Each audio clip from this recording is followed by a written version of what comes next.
Olá, agora nós vamos falar sobre a importância da análise de mercado para a elaboração dos termos de referência e projeto básico. Conhecer o mercado é muito importante para o sucesso das licitações, principalmente daquelas mais complexas. O comportamento de algumas empresas em determinados segmentos é extremamente previsível. Você já dá para saber o que vai acontecer. Para alguns objetos é impressionante como as mesmas coisas se repetem, as mesmas perguntas, inclusive, se repetem. Agora, essa previsibilidade ela pode muitas vezes ser para o lado positivo e para o negativo. Alguns pregões eles são tradicionalmente disputados.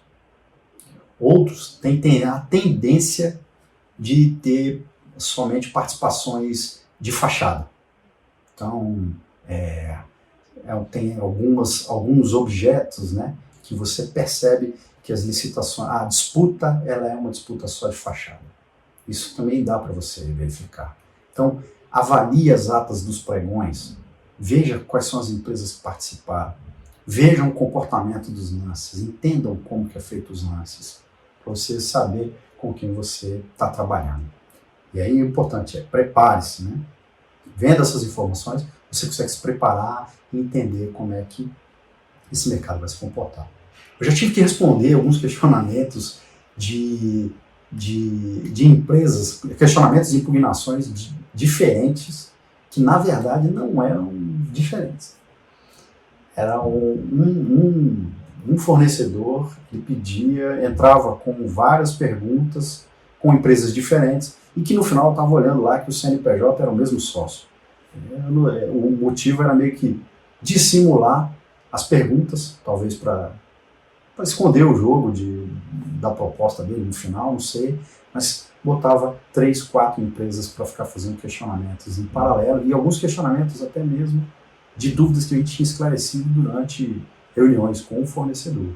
É um comportamento que depois eu achava que era só naquela licitação, não. Para aquele tipo de objeto, depois eu licitei outras vezes e o comportamento era o mesmo, sabe? Isso é interessante você ver isso e ir para alguns segmentos. Se você colocar no Google, quando você coloca um questionamento, você vai entender que alguns questionamentos são os mesmos.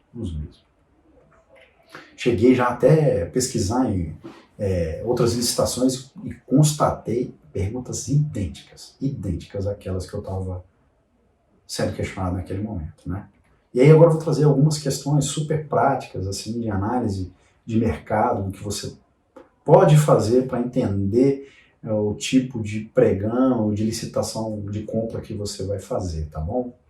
Primeiro, leia os questionamentos e as impugnações de outras licitações, né? Acabei já antecipando um pouquinho, mas navega, dá uma olhada no portal, no órgão que fez uma licitação igual à sua, conheça, prepare-se, olha o que o cara está te perguntando mais, já faça o casamento no ETP se necessário, coloque um detalhamento maior no seu termo de referência, né? Prepare-se, saiba quais são os questionamentos mais comuns. A dica 2, né? Avalie comportamentos sazonais também. Para alguns objetos, isso é extremamente importante. Por exemplo, quando você vai comprar computadores no final do ano, aí você coloca lá que o prazo de entrega é de 30 dias corrido. O risco de você não receber é enorme, né? Por quê? Porque no final do ano tem o Natal, tem as festas e a quantidade de compras domésticas também aumenta muito. Então não adianta se iludir.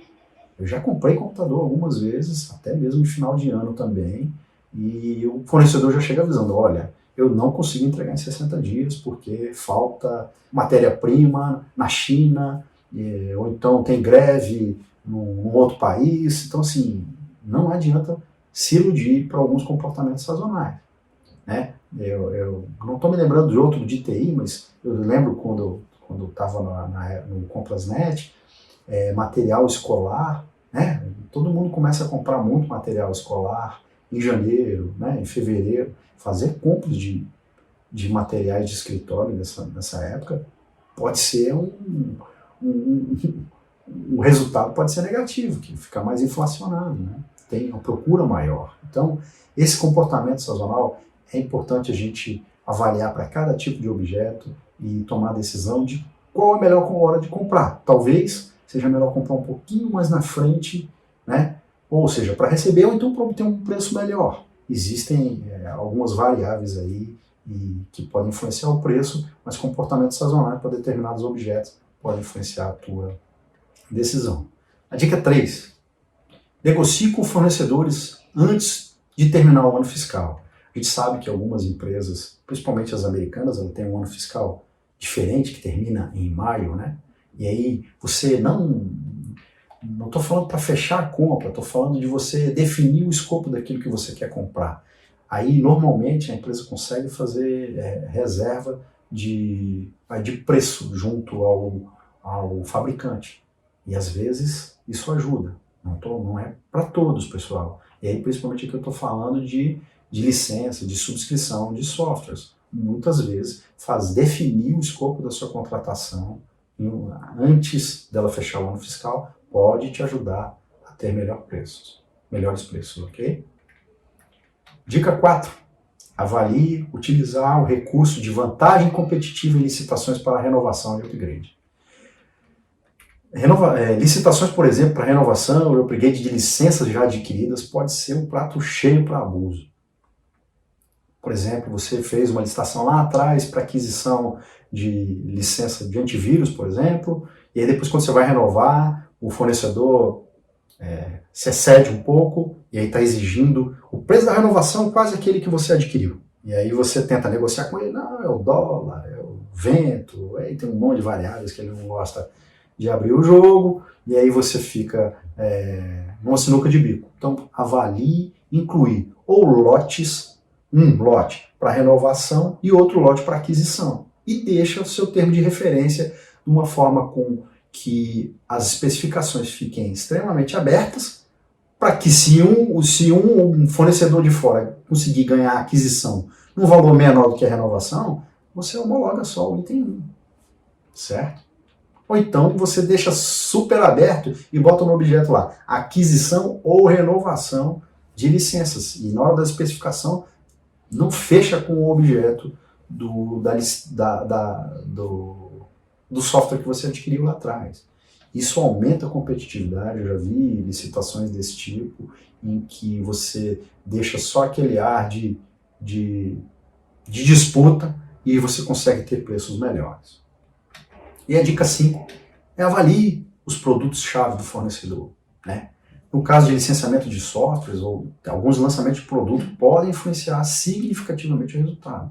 E aí os fabricantes incentivam e estimulam as mudanças de versões. Então, às vezes você está escrevendo algum TR e o fornecedor está indo para cá, eu estou pedindo isso aqui.